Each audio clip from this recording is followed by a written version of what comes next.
What's up everyone and welcome to Play It Like Dimebag. Today I'm gonna be covering the legendary solo of Cowboys from Hell. Over the years I've seen quite a lot of tributes and covers on YouTube, and as I've noticed there's certain parts, for example the big wide dime pinky slide part, where there's some inaccuracies and mistakes, which I'm trying to clear up with the best of my knowledge, so let's get into it.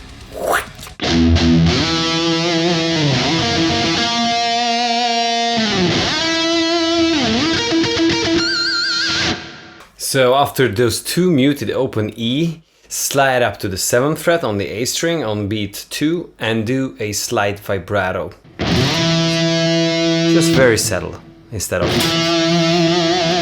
And then, before you would hit the 8th fret on the D string, drop that 7th down and pick the A string again on an upbeat, ending up on the 7th fret in the same bar. And so then the second bar starts with an upstroke on the D8, then down on the A7, which then you repeat, so it's twice this time around. And then finish the bar on D8 with a cheeky vibrato. So far together.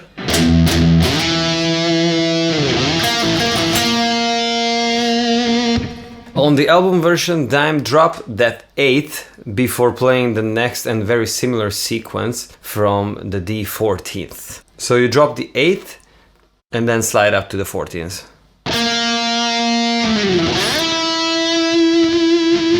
Now we repeat the previous section, one octave higher on the D and the G strings, 14th and 15th. And we're using the same fingerings, but this time around we don't pick that upbeat on the first round. Instead, just slide down and up back to the D14th and only pick the G15th first in the next bar. And it's 3 times this time around. 3. So, from 8th, no picking. And the last note is the G15th. Which we're gonna use a pinched harmonic for. This one. It's kind of hard to find and it differs on every guitar. On mine, it is somewhere in between 2 pickups. And one thing also that differs this part to the other is that we mute these notes up, down, up, down, up, down, and then down again at the end. Together, this part.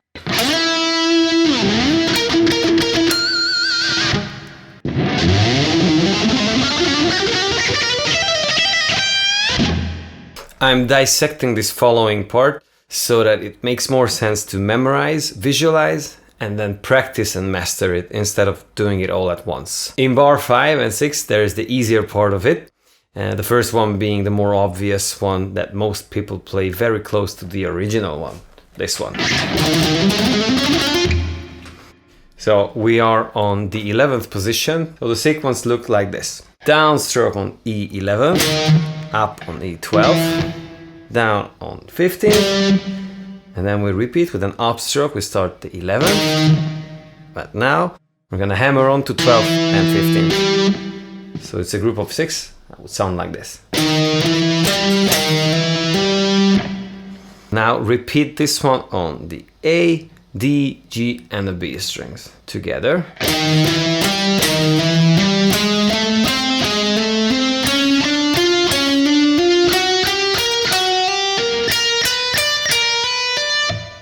I can hear a slight mutings on the first 3 notes of this sequence, mainly throughout the first 2 strings. And then open up.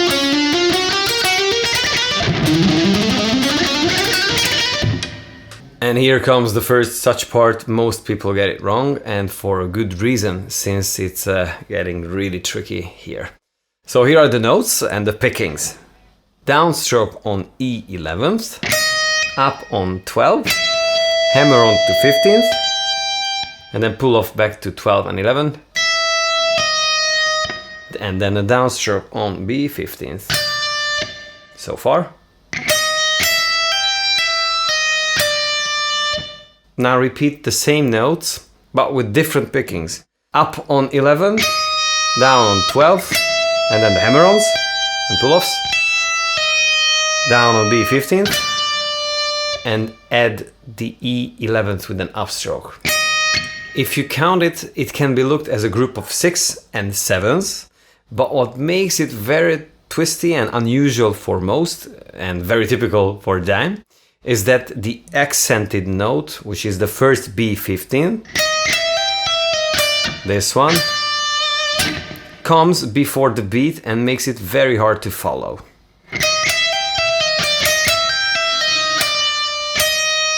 Then on beat 4 we also add the E15th, adding a slower whole note bend up.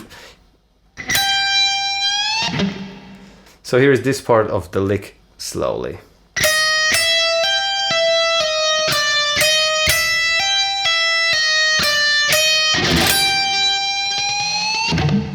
You can use the pinky or you can switch to the ring finger.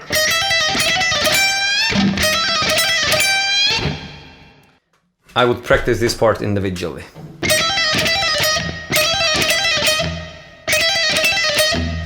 And then.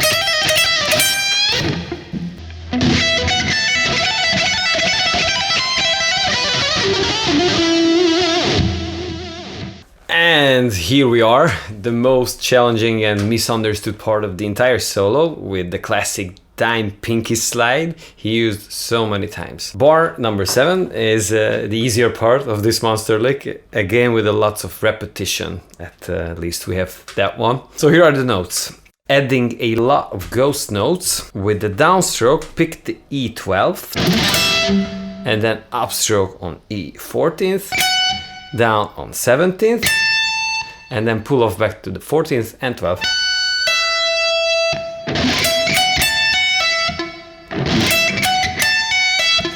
And now, from this point, there is a sequence that you play 3 times in a row. Downstroke on B17th, up on E12th, same note, so it's not like, but, and then E14th with the downstroke, hammer on to the 17th, pull off back to the 14th and 12th. 3 times. All together.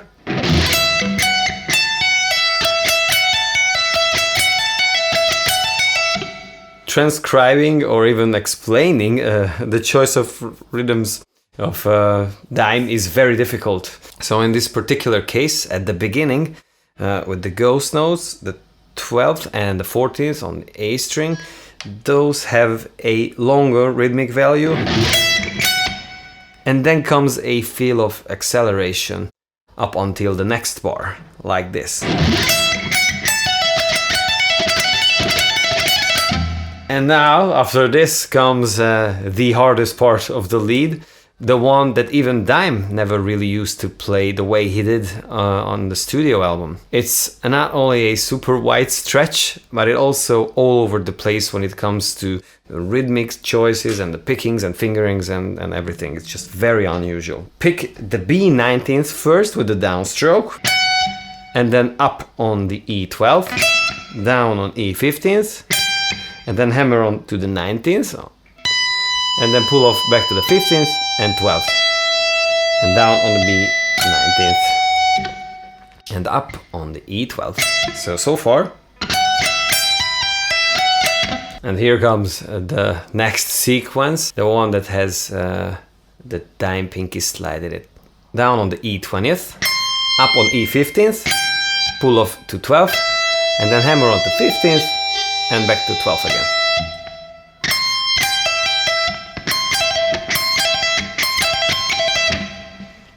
Okay, so now repeat the same exact sequence on the B string, but in addition, slide up from the 19th first to the 20th.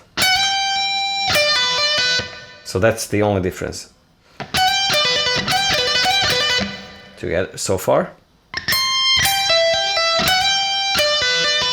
And that is the classic dime pinky slide. And now you repeat it on the G string as well. And then on the D string. And the last note, is the A19th with a downstroke and a heavy vibrato. Still using the pinky for this one. So together, slowly.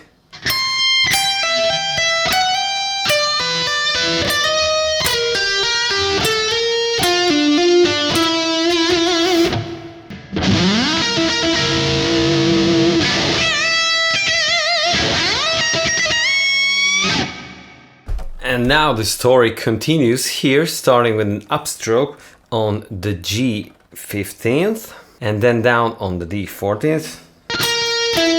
Repeat this once and then add the G15th at the end. Just make sure that it rings together with the previous note, the D14th. So.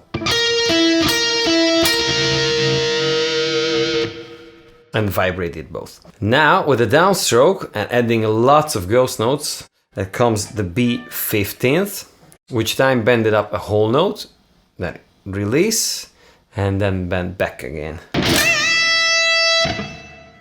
After that, there's an upstroke on the E15th, and then down on the B15th again, which is still bent up, and vibrate that.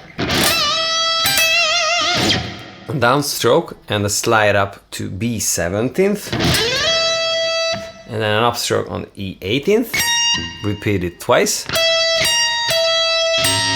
and the second time stop on the E18th, but quickly bend that up a note and a half, so from here up to here approximately, and do not stop there, but instead just slowly keep bending that up approximately 2 notes, and at the end also add the Texan bending like this. Ouch!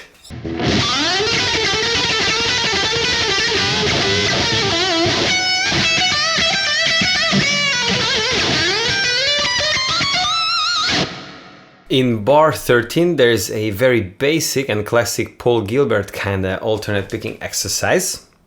So we can call it an exercise. What makes it somewhat more difficult though is that we start it with an upstroke. And although there is a slide up on the G string that kinda helps with the feel of it, it's still somewhat more challenging like this. So here are the notes. Sliding up, and then B12 with an upstroke, and then down on G15th, up on G14th, down on 12th, up on 14th, down on 15th, and then we start over with an upstroke. So it's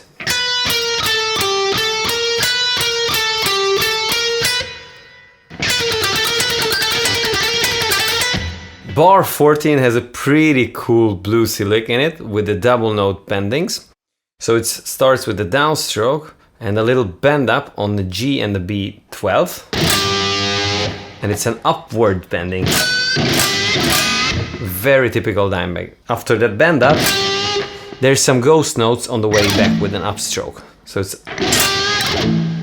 and you repeat this one and then add the upstroke and ghost notes at the end again. So,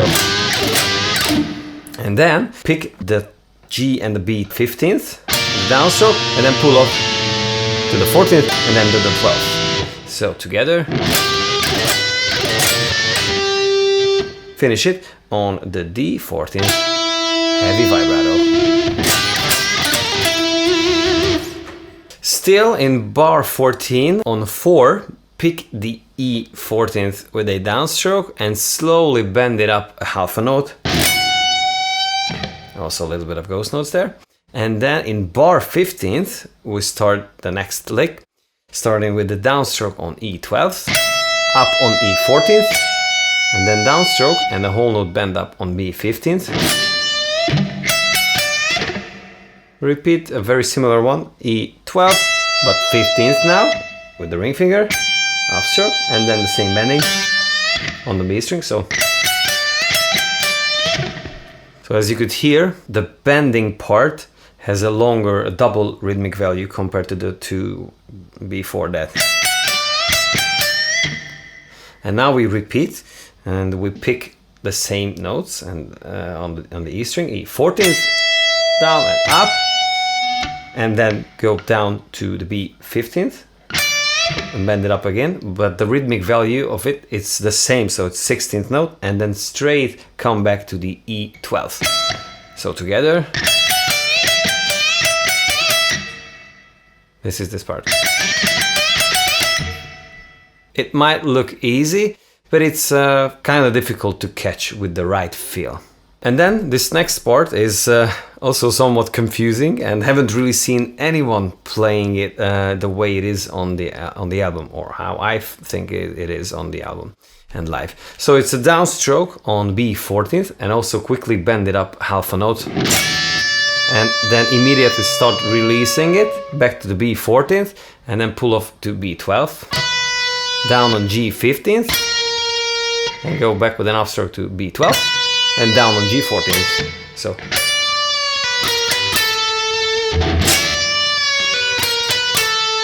And heavy vibrato at the end. The last bar starts on the B12th, which you pick with the downstroke and slide up to from a random note. And then upstroke on E15th, down on B12, slide up with the same index finger to B15th, and then up on E19th, down on B16th, up on E12, down on B17, E21, down on B18, and then lastly down on E12, which time also bended up a whole note.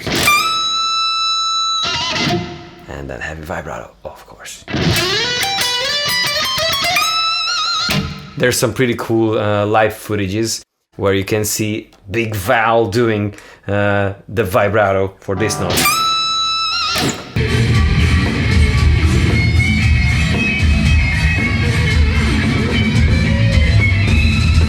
Well, that was it for today. I hope that you enjoyed the lesson. And if you have any questions or suggestions, just feel free to leave them in the comment section below. And if you like what you hear and see, don't forget to subscribe and hit the notification bell. And I'll see you next time. Ciao!